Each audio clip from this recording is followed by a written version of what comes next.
Okay, well, good morning, everyone, and welcome to iGravity's second webinar on innovative finance. So today we will focus on innovative finance in the humanitarian context. But before we start, let me remind you that this webinar will be recorded and then made available on iGravity's website. So, innovative finance. Well, this trendy topic has been quite mediatized over the last couple of years. And while it's gained a lot of attention, it also raised a lot of questions. So our goal today is to learn from two organizations at different stages of their journey with innovative finance and understand their motivation, their path, the challenges they've encountered, in order to inspire more of you, of us, to do more innovative finance and join the boat. So let me start by giving you a very quick introduction of who iGravity is. So we're an advisor specialized in impact investments and innovative finance solutions. We have three pillars. The first one is advisory on innovative finance. The second one is building impact investment products. And the last one is that we invest directly in impact ventures. In terms of innovative finance, let me give you a quick sort of intro of what we do concretely. Well, we support organizations such as donors, NGOs, foundations in developing solutions to attract more capital and also to use the existing funding more efficiently. So that means that, for example, we develop innovative finance strategies, such as what options are available, which ones are best suited to achieve a particular goal, and with whom can such strategies be implemented or executed. And we don't stop there. We also look at sort of putting this strategy into concrete actions. And so that means designing, for example, we did for the WWF, we designed a biodiversity impact investment fund. For the ILO, we worked on an impact bond to reduce child labor in cocoa supply chains. And we're currently, for example, working on an affordable housing investment fund. And here, looking at this, one reason why we have one of our panelists today, the DRC, is because we went through this journey with them. We advised them on innovative finance strategies that were best suited for the DRC and the problems or challenges they try to address. And Morten will give you more information into what it looks like concretely. As you can see, we work with multiple organizations, ranging from the WWF to the Swiss Development Agency for Development and Cooperation, Oxfam, etc. Now, before we start, I would like to introduce our panelists. So we have Morten Høgnessen, who is the global lead of innovative financing at the DRC, the Danish Refugee Council. Morten, in his role, he's been working on designing instruments that mobilize investment capital for refugee impact, as well as the broader range of innovative financing for humanitarian action. He's got more than 13 years of experience in humanitarian assistance and development, and had leading roles in innovation, funding, partnership and program management, both for NGOs, but as well as at the UN. Also with us today is Arianna Bordole. Arianna is the Director of International Programs, the International Programs Department at La Caixa Foundation. She joined La Caixa in 1997 and started working in the International Cooperation Program. In 2009, she took up the role she currently has, and they're in charge of global health, education, job creation, and development issues in the world's most vulnerable countries, which includes countries across the African continent, Asia, and Latin America. To date, the institution has promoted over 600 projects. And finally, with us today, my colleague, Lucas. Lucas is the head of advisory and partnerships. He has more than 10 years of experience in finance and impact investments. And at iGravity, he has been collaborating with multiple donors, NGOs, foundations, and impact investors on a range of topics such as innovative finance, impact investing, private sector engagement, and other thematic research studies. He started his career in traditional finance at Credit Suisse before joining Responsibility, a leading impact investor. And of course, myself, I'm Anaël Pima-Weber. I am part of Lucas's team at iGravity, working on innovative finance and impact investment topics. Before we start, I want to mention that we are more than welcome to ask questions in the Q&A. So there is a Q&A box in the menu at the bottom of the Zoom screen. So please ask questions and we will have some time towards the end of the webinar to address as many as possible. And now we will have a short introduction from Lucas, followed by Morten's perspective with the GRC, and finally Ariane now with La Caixa. So Lucas, the floor is yours.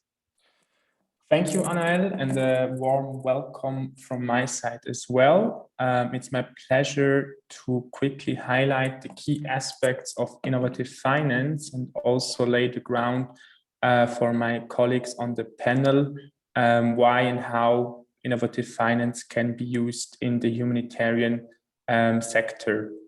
So let's quickly start with a more general definition of innovative finance. As you might know, innovative finance is a quite recent topic, and there is no universally agreed definition of the term.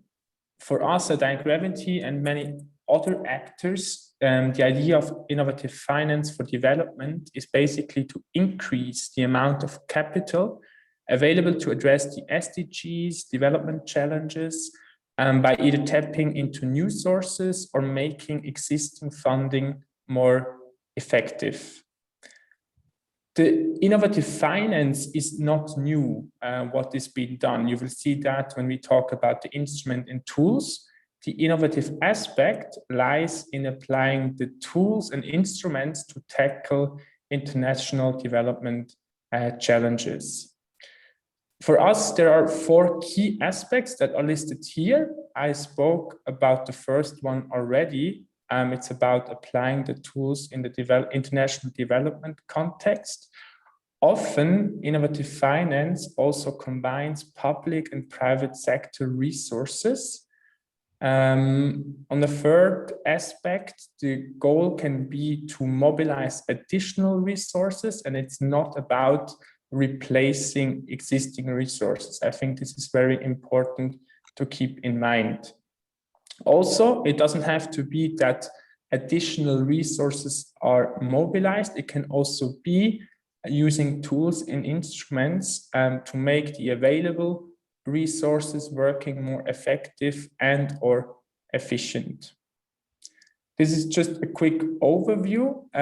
If we go to the next slide, we can speak about the instruments and how innovative finance can be applied in general.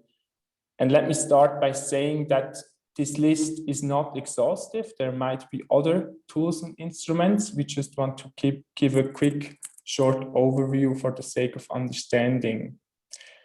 So there are numerous tools, as you can see. We divided them into 4 categories. The first categories, innovative finance, can be applied by using different financial products, such as loans and equity, so very traditional instruments that can help mobilize additional private capital. At the same time, these products might be more flexible, more patient, or have a higher risk tolerance that they would for traditional investors. And I think there also lies the innovative aspect. The second category, we can also use instruments that help lower the risk of investments and help attract more investors. Typical instruments here are guarantees, insurances, or also grants, of course. The third category, a category that has been really emerging and is a really innovative one, is the category where we can work with results and policy-based finance. Just a quick overview of that.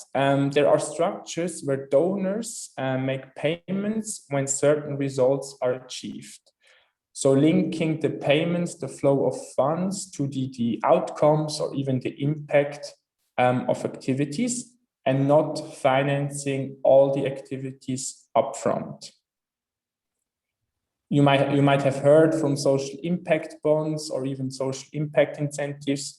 That would be examples in the third category.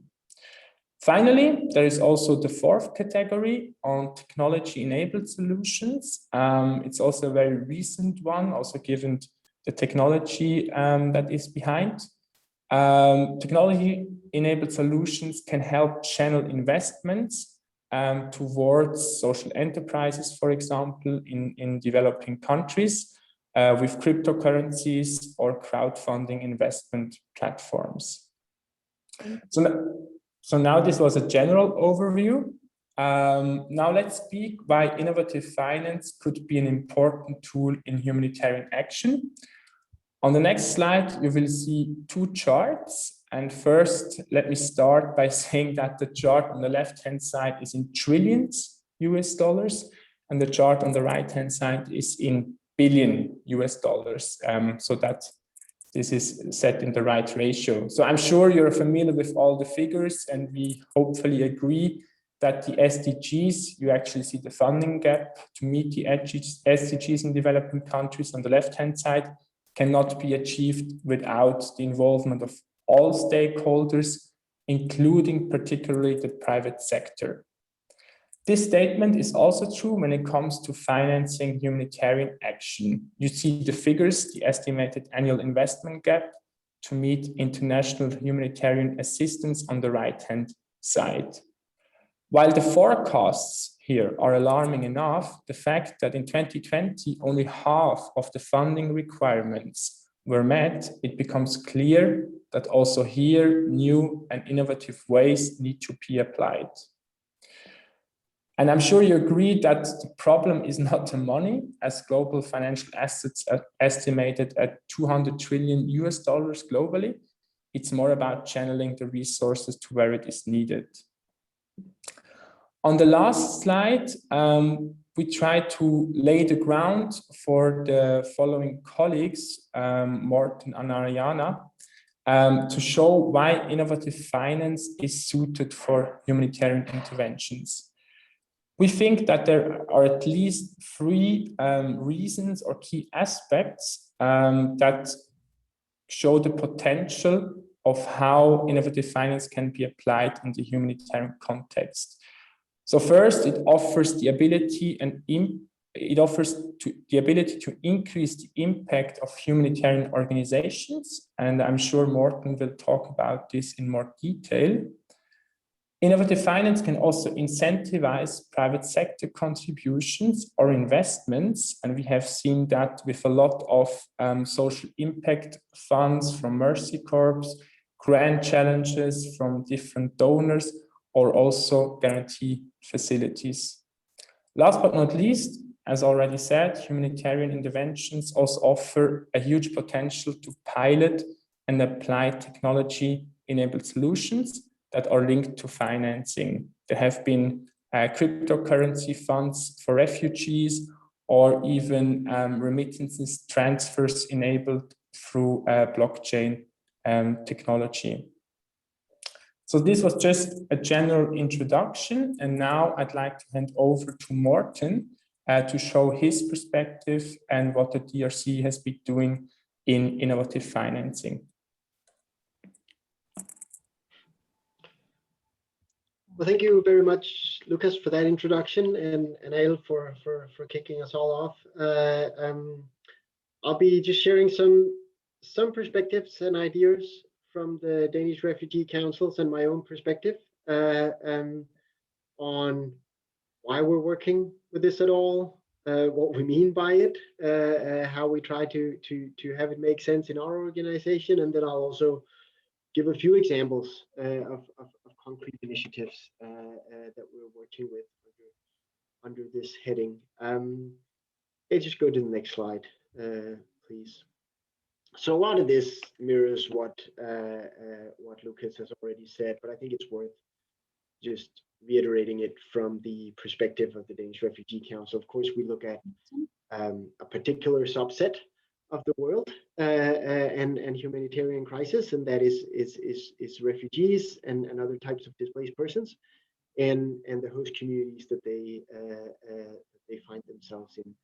And if you look at it overall, that first point there is what Lucas talked about, right? So we see an increase, year-on-year increase in humanitarian needs, but we don't see an increase in financing that match this increase in needs, right? So the gap between what is required and what is available is growing year on year. That's of course a big problem. I want to say here that is one reason to look at innovative finance, right? But it's not the same as saying that the things we talk about under the innovative finance heading will solve that problem on its own, right? And I'll get a little bit back to that around traditional business models and financing versus new business models and financing.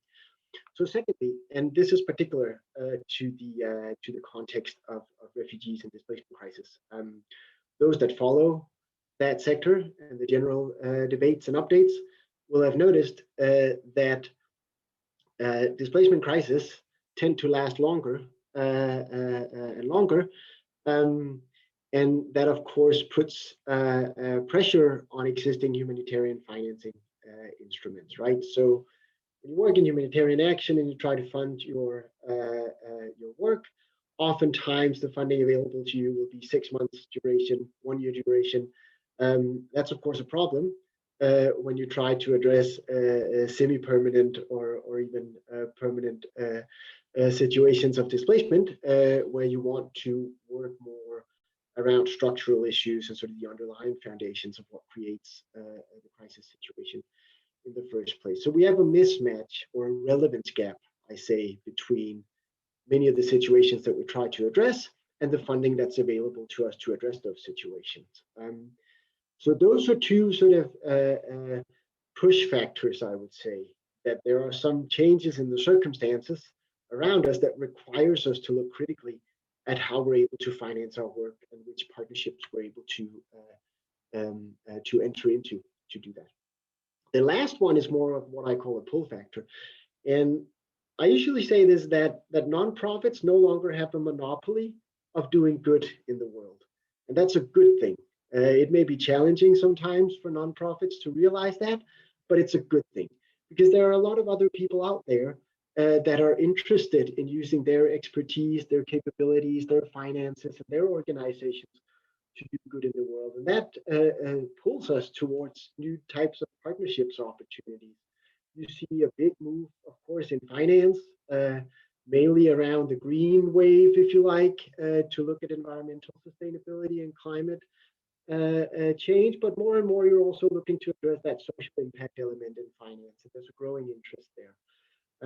You see with the SDGs, I think particularly, you've seen a big move in the private sector in general to try to organize themselves to do social impact as well, and you're also seeing, as Lucas alluded to, some technological opportunities that might enable us to work together for this. So these are the things that sort of push and pull us into the world of innovative finance. And what do we want to achieve then? We need more funding, right? That goes without saying, but we also need smarter funding. And we want to use that extra funding and that smarter funding to create real impact on the ground, right? And for us, that's largely talking about increasing the self-reliance of displaced populations, the communities they find themselves in, and increasing the sustainability of the solutions that we can help create and make available. So next slide, please. Now this one could take anywhere between 2 minutes to 2 hours. I'll try to stick to 2 minutes for the sake of everybody. So I've worked in innovation in other capacities as well, and oftentimes when you talk about innovation, you have to talk about, so what's the baseline here? What's the traditional space that you're trying trying to innovate on. And for an organization like DRC and for many nonprofits, it's not that complicated actually. We have traditional financing, which is grants and donations. So it's money that different individuals or organizations give to us, and then we deploy that into projects, and that's more or less the end of that. So if you look at innovative financing, it's a pretty broad palette of issues that we're talking about. Lucas, you mentioned this as well. So on the one side, you have new types of financing, and here I'm talking about innovative financing for DRC, right? So that's a good sort of perspective. Innovative for whom? It's not necessarily innovative for everybody, but it's new for us. New types of financing that we haven't been able to either deploy ourselves or make available for displacement affected populations. And on the right side, you have using traditional financing more effectively. And when you merge those two in a way, you have that blended finance category, which is a lot of what we're doing.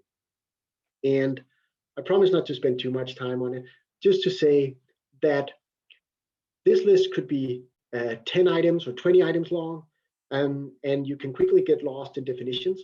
The important thing here is for an organization to figure out what is the right level of ambition and where is the opportunity to make the most impact through new things in a relatively short or medium term. And for us, that means looking, when we look at new types of financing, at financial products. And here we're talking about financial products that are mainly available for refugees and other types of displaced populations. So it's usually those that are made available through financial service providers or banks or the types of financing institutions.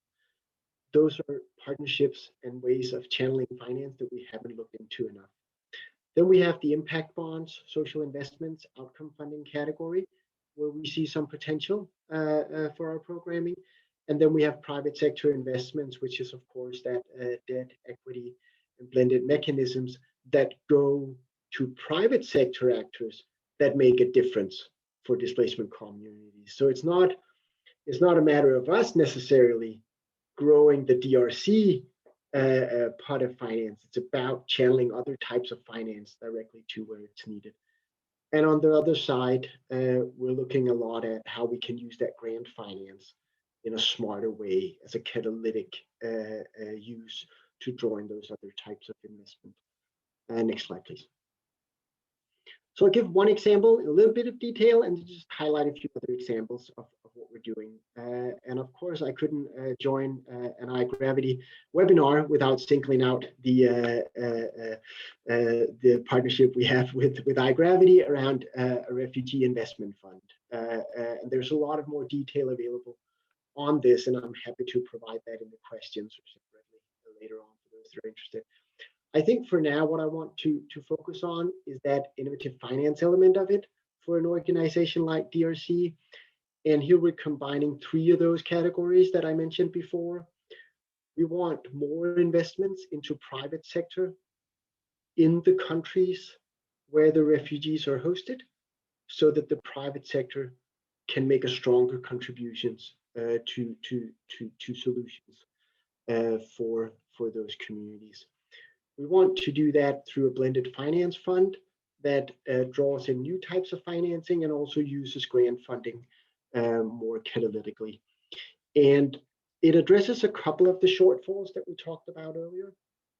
So if you have humanitarian funding for working with the private sector, it's really hard, right? Because it's short term and there needs to be some sort of measurable effect very quickly. And that, of course, limits the your way of working with the private sector as a catalyst for change. And that's what this fund seeks to change by making longer term capital available for the private sector to make impact on those four categories at the bottom, which are particularly pressing in a lot of refugee contexts.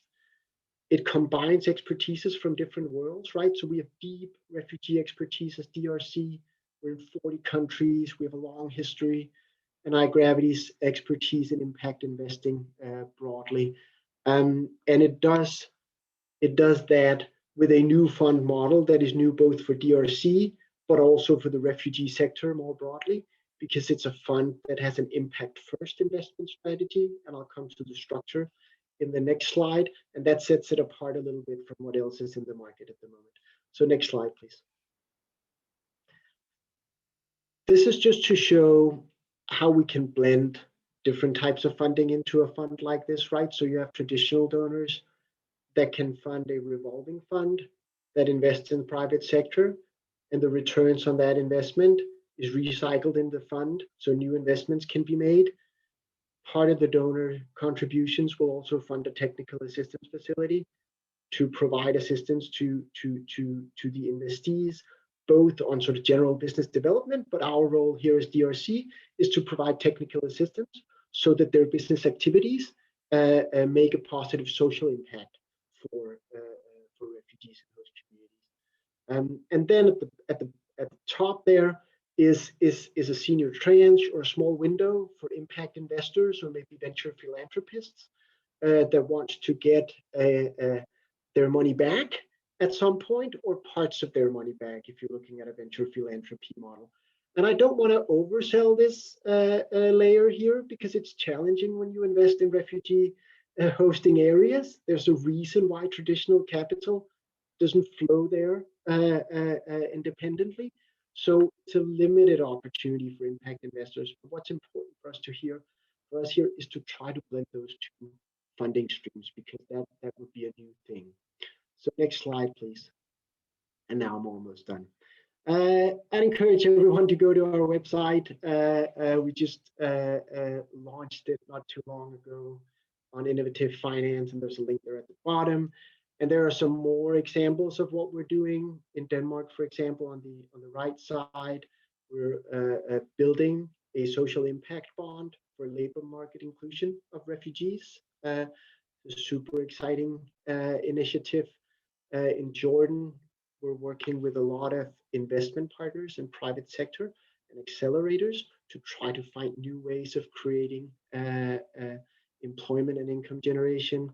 In the East Africa region, we're looking at those financial products and financial resilience of refugees, using guarantees as an instrument to increase lending to these underserved groups. And then we have some pipeline initiatives around financing for climate resilience. So I'll stop there, and thanks for the opportunity to share our perspectives, and looking forward to the discussions later. Thank you.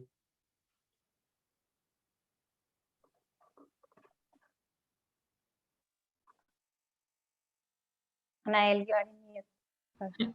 Now we will have some words from Ariadna from La Caixa Foundation's journey. Thank you very much, Anael, and thank you to iGravity for the invitation. It's a pleasure to be part of this discussion. We are not experts on financial tools, but we have had some steps that I would like to share with you. But before then, I would like to introduce you a bit about the La Caixa Foundation, because I think it's very interesting to know about the structure of the institution itself. In recent years, La Caixa Foundation has gone through an important transformation. Its origin goes back to over 100 years ago, when La Caixa Savings Bank was set up.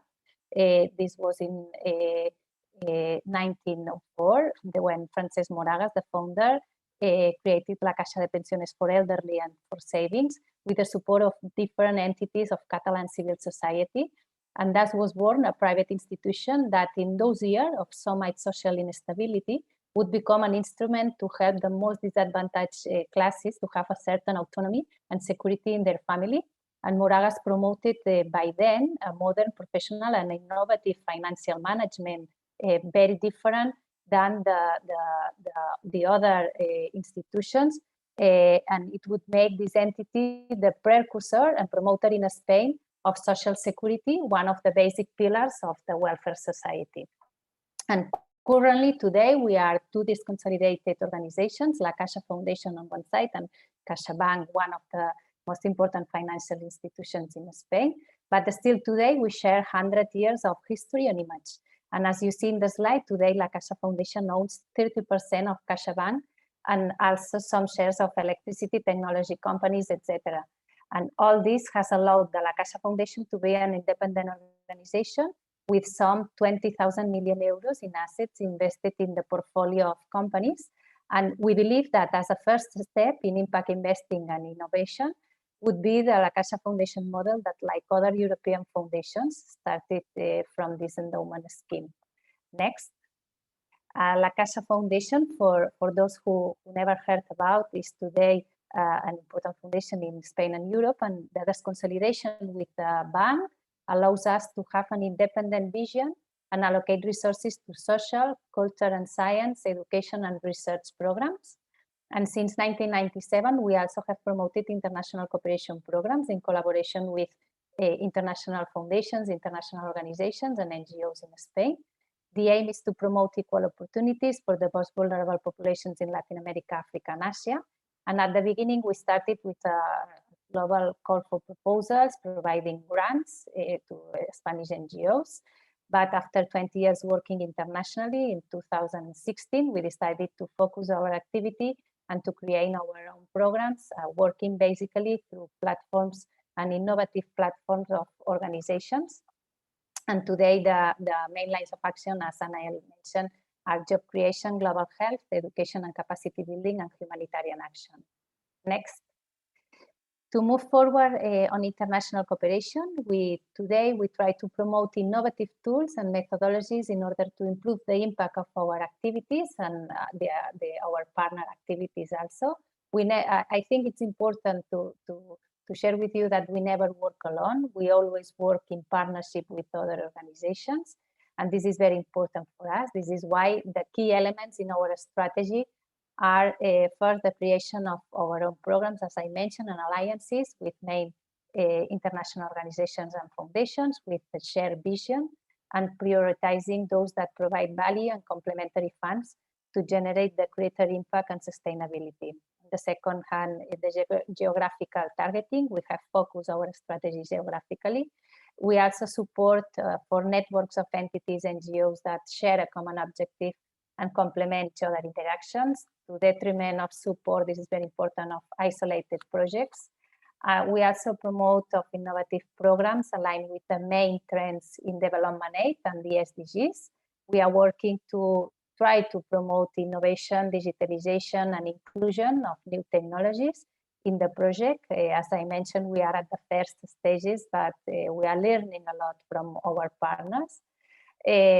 It's important also the inclusion of new actors of philanthropy for the financing and implementation of the project. In this sense, we work with the companies, employees, clients, and customers of CaixaBank, of the financial institution. We have a program on child vaccination in which we raise funds from all these stakeholders, and we have between 1.5 to 2 million euros per year for child vaccination. And we also participate in new funding models and aid formulas like matching fund that we are working in collaboration with the Gates Foundation in this child vaccination program, and the Humanitarian Impact Bond that I'm going to explain you next. Thank you. 3 years ago, we decided to collaborate with ICRC in the first Humanitarian Impact Bond in physical rehabilitation, supporting the construction and operation of 3 new centers in African countries. It was the first experience for us committing funds to an innovative finance tool. And the first reason why we decided to collaborate it was because we wanted to learn from this experience, and we thought that the project was really interesting and important. Our role in this case is an outcome funder. The outcome funder in this case made a conditional pledge to pay the ICRC for concrete results achieved in 5 years. Their eventual payment varies according to the result achieved, up to the defined maximum for each outcome funder. In this program, the outcome funders are governments of Italy, UK, Switzerland, and Belgium. And the unique private sector outcome funder in this case is La Caixa Foundation. There are also the social investors that are based on the assurance that the outcome funders will pay the ICRC in 5 years. The social investors made their investments, and half is paid at the start and the remaining half after 1 year. The money goes into the ICRC's general accounts and allows it to implement the 5-year program. And during the first year, the first 3 years, ICRC built and equipped the 3 centers in Mali, Nigeria, and DR Congo, as well as trained the new staff for these centers. And at the same time, the ICRC tests a new efficiency initiative comparing with 8 existing centers they have in 8 countries. During the 4th and 5th year, the ICRC supports the operation of the 3 new centers while implementing proven efficiency initiatives. And also they provide quarterly reports to the outcome funders and social investors on the progress of the program during these 5 years. The actual measure which determines the return to investors is only made at the end at the 5th year. The staff efficiency ratio is also the number of beneficiaries regaining mobility per mobility device professional employed in the center. And the staff efficiency ratio of the new centers is compared to the historical average of similar centers that ICRC has in Africa. And there's also an external verification provider that verify the reported data and report the findings to the outcome funders and social investors at the end of the project. Next. Today for us, I think, sorry, just before to move to this slide, I think that Anel and Lucas asked us why or which were the KPIs and criteria we look as an outcome funder to choose this program. And let me mention that the first was the partnership, the experience working together with ICRC and the division in Spain was very important when we had to take the decision, because we were working together since 1997 in other programs, more traditional programs. The mission alignment that we have with the organization was also another key element to choose this program. They presented a very good, very important monitoring system that was also very important for us. And by that time, it's true that we also had, like today, a budget limitation, but in this case, our commitment was to fund with 1 million euros. And this was something that we could tackle by that time. Next. Today, one of our priority at the international division at the foundation is also, as I mentioned initially, to focus on social innovation platforms. This is why we launched 3 years ago a program on, in this case, on job creation called Work for Progress, because we consider that we need to move from the funding of isolated projects to fund and to promote social innovation and innovative platforms where there are different networks of organizations that are connected and they work together.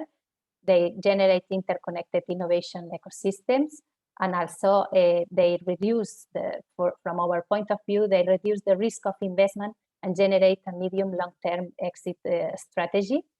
And they help to bring together a host of initiatives which they make more coherent and visible collaboration rather than isolated projects, as I mentioned initially. They integrate also territorial and social, environmental, and economic needs in a collectively designed and implemented proposals. And as you see, we have created our methodology with different phases of listening, co-creation, prototyping, and acceleration of the prototypes.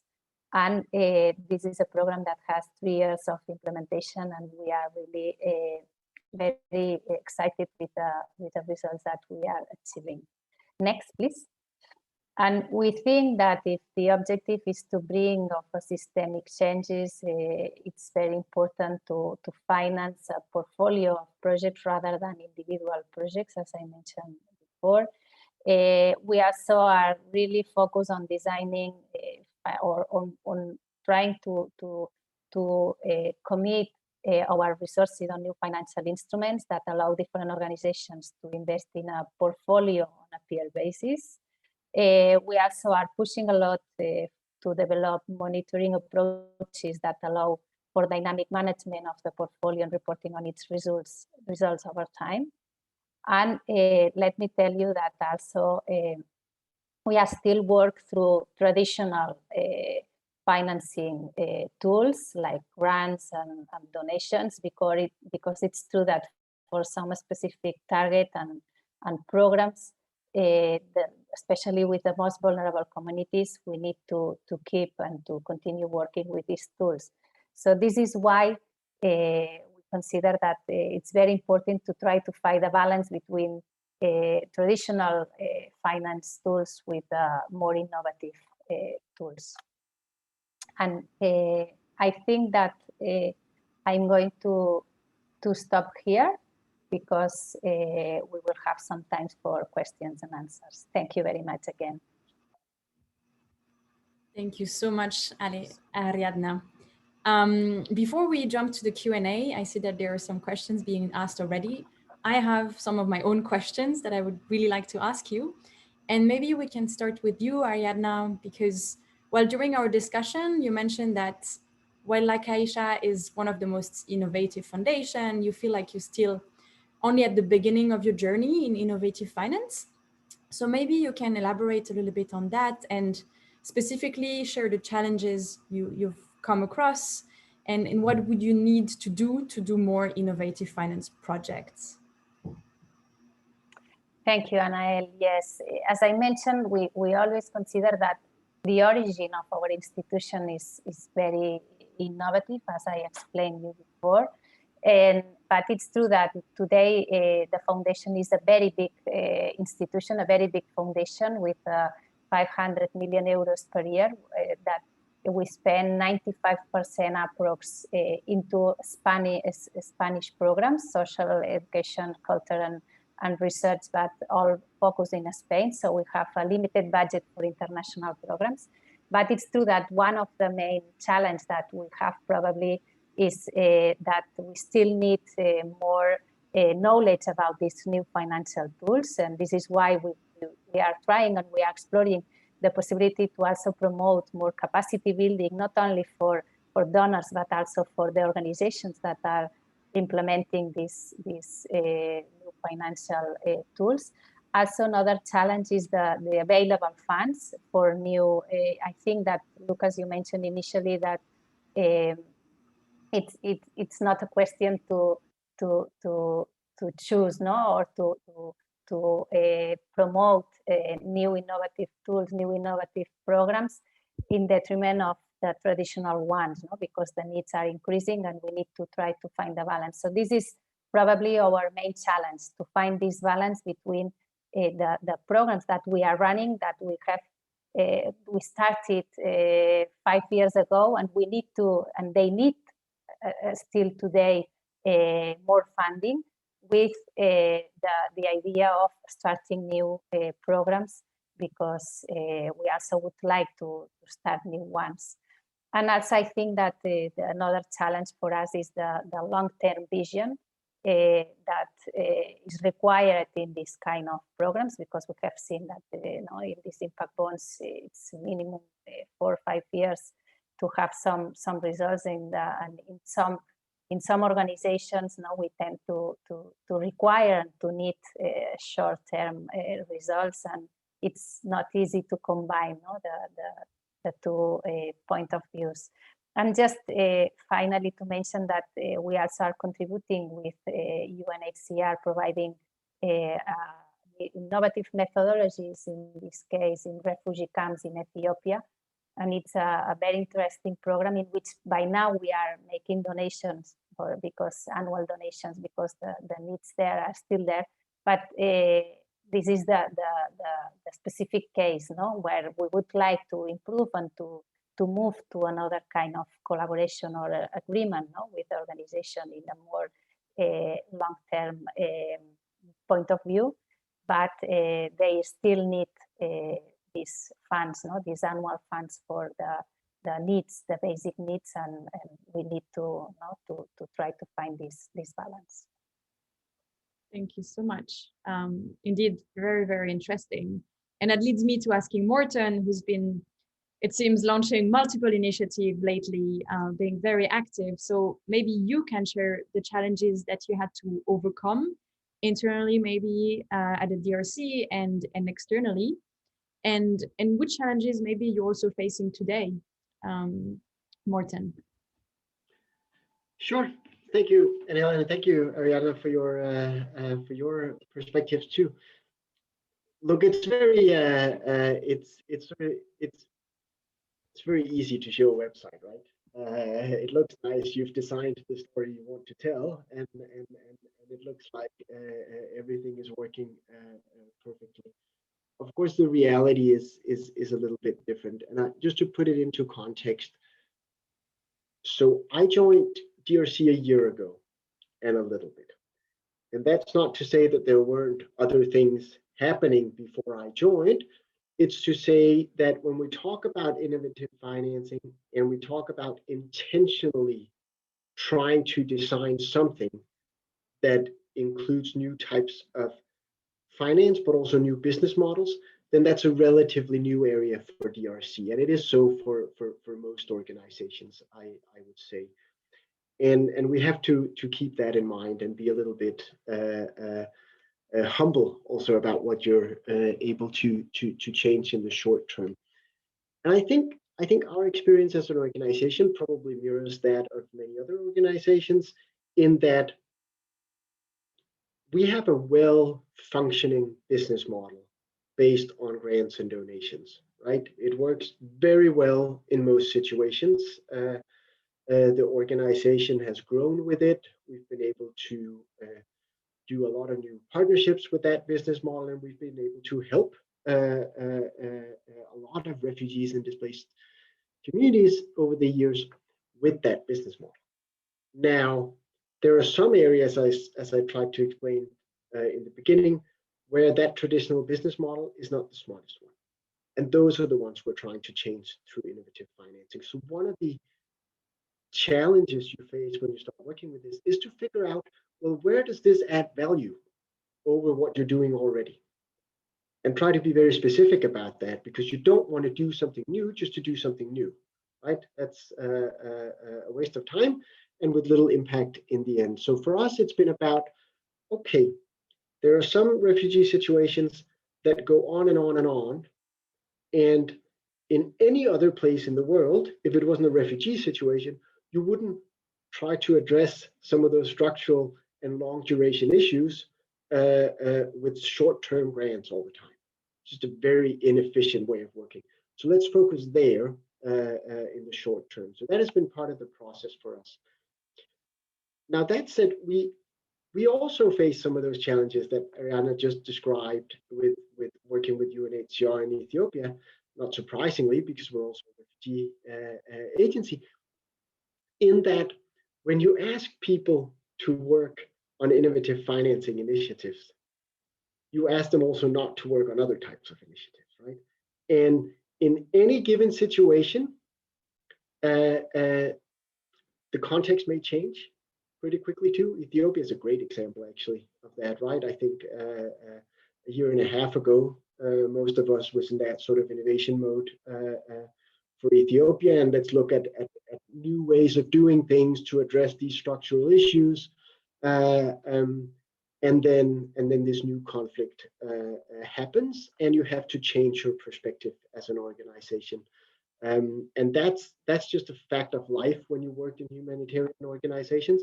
And you have to try also as a team then to figure out, well, how can we insulate a little bit of the innovative work we do from the day-to-day big machinery of the organization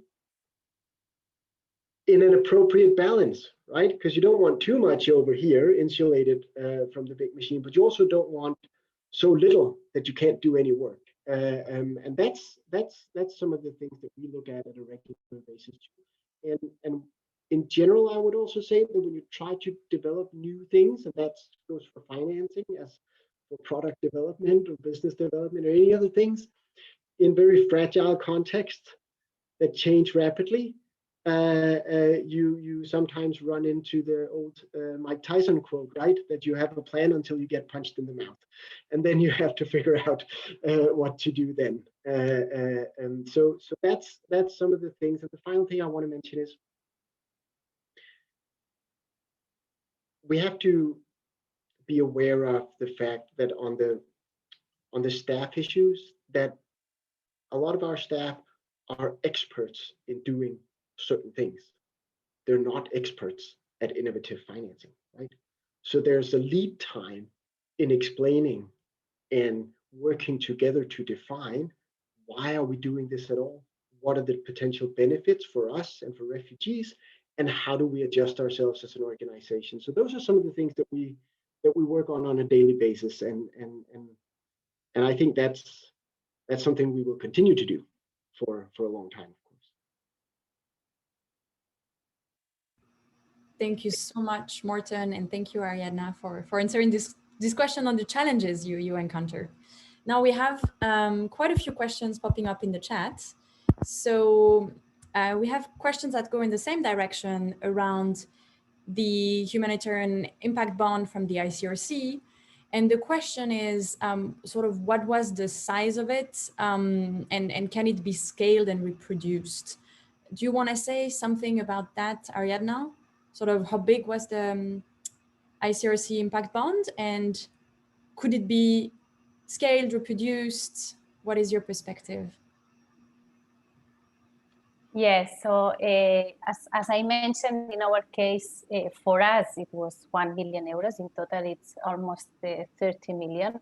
But I think that what's most important is the expertise of ICRC promoting this program. No? They spend a lot of time defining the model and defining the methodology and trying to find the best outcome funders and also to identify the social investors. So I think that this kind of tools require a lot of time and resources to prepare them. And for us, it was it's true that it was important the size of the impact bond, but it was more important in this case, no, the finality of the objective of the project, and also the partners that were included in the tool. And I think that yes, it can be scaled in the future. It's true that they are in the third year, and we still need two more. It's true also that, as Morten said, no, in this kind of situations or tools, also there are a lot of risks, and we must be ready for this. And in this case, no, the COVID situation doesn't help us in all other projects, and especially in the humanitarian activity projects. But I think that it's a key element to have, as I mentioned, a good team. In this case, it's a really good team that is really well prepared. And I think that for La Caixa Foundation, without any doubt, is a very interesting and very important commitment. Thank you so much for answering that question. And we have two other questions on, in general, sort of social impact bond. And it's around the time horizon, because, for example, for the Humanitarian Impact Bond of the ICRC, the time horizon is 5 years. So someone is asking if this is realistic to expect return sort of, or like the implementation to be fulfilled in 5 years. And here, Morten, since the DRC is working on a social impact bond, maybe you can say a few words about the time horizon of such impact bonds. Well, I don't want to necessarily post myself here as an expert on social impact bonds, but I think in general, for a social impact bond to work, you need to have one of two things, right? You need to have a revenue stream, or you need to have cost savings or efficiency gains in general, right? And how quickly can you realize those through the improvements that the upfront financing enables is the question, right? So in principle, if you can realize efficiency gains, or you can generate revenue from some underlying activities in a very short term, then you can also do an impact bond that sort of circulates in a very short term. Now, usually both of those two things take some time, and that's why impact bonds usually take some time. And for the specific example that we have in DRC, we have a 2-year initiative to develop the bond, right? To prove the model and assess what could relevant payment models and legal arrangements be for this to work as a social impact bond. So there is lead time to develop it. And I think Ariadna or anyone who's been involved in the design of some of these impact bonds that are out there, the lead time up to sort of pushing the button and say, well, now we go, is very long because it's complicated and it's people who don't work together usually, right? So everyone has to agree and you have to sort of reduce a lot of the noise in the model so that everyone is on board on what the triggers and indicators are. But on the duration of a bond, it depends on the underlying model and activity and how quickly you can realize the gains and how long you want those to drag out for before it closes. Thank you, Morten. Thank you very much. And here I would like to sort of draw learnings from what you're saying, because what I understand is impact bonds, may be humanitarian impact bonds, social impact bonds, development impact bonds, are suited for specific sort of challenges to solve, but they're only one tool of many other tools available. And in some cases, if the time horizon has to be longer, it might not be the right tool to use. And that's why, for example, you presented the Refugee Investment Fund. And I invite all the participants to look into all these tools and do this exercise of looking at what is best suited for your organization, for the challenges your organization is trying to solve. And that being said, we're running close to the end of this webinar, and I would like to ask Morten and Ariadna if they have sort of concrete recommendations, if you're not talking to an organization that is really at the beginning of their journey and want to move away from grant giving exclusively and do more innovative finance programs. What would be your recommendation? And maybe starting with you, Ariadna. Thank you, Anael. First of all, let me just thanks again for the discussion to iGravity. I don't know if I will have the chance later on, but thank you for putting on the table this kind of discussions, because it's really important. And thank you also, Morten, for sharing your experience. Our recommendation, or my recommendation, with humility, because I said that I'm not an expert, but I think that is very important to work with experts, so to really trust on the experts that they really know about these financial tools. In our case, it's true also that we have behind, as I explained you, or beside, no, as I explained you initially, that we have the bank, Caixa Bank, the financial institution, that work very closely with us, and they are really more experts than us. It's also important to work with as I mentioned, also with partners that you already know and that you already have experience working together. This is very important because it's a question also of trust and also of transparency. It's very important to be very transparent on this kind of programs, and to create a strategy on monitoring and evaluation, and to share with all the stakeholders of the innovative tools. And also, as I mentioned, as a funder in this case, we think that it's important to try to find this balance between new financial tools and more traditional ones, because you can learn from both, and it's very interesting how much you can do, and you can also move forward with all the knowledge that we are collecting through all this experience. And also to be ready to take some risks. This is something that funders usually doesn't like, but it's very important to be aware that this kind of programs and initiatives require to risk a bit, but also to try to obviously to mitigate as much as possible these risks. Thank you. Thank you. Morten, a few words? Yeah, very quickly. A lot of the same things, of course. I think one of the things to think about is, what can you do as an organization, either with the people you have or through new recruitment? And based on that, who can help you out with the things that you cannot do yourselves, right? Because organizations will not necessarily have all the capacity for everything that relates to these new models. So thinking about these two questions, And linked to that also is, I think, the risk appetite that Ariadne mentions also goes for an organization on the implementing side. How much are you willing to risk by doing new things versus doing what you're comfortable with? I think linked to that also is what's your level of ambition, right? How much should this take up in the short, medium, long term? And then I'd say maybe be patient. I think regardless of how you assess the time it will take to launch some of these things, it will likely take longer, I think. So those are just some reflections.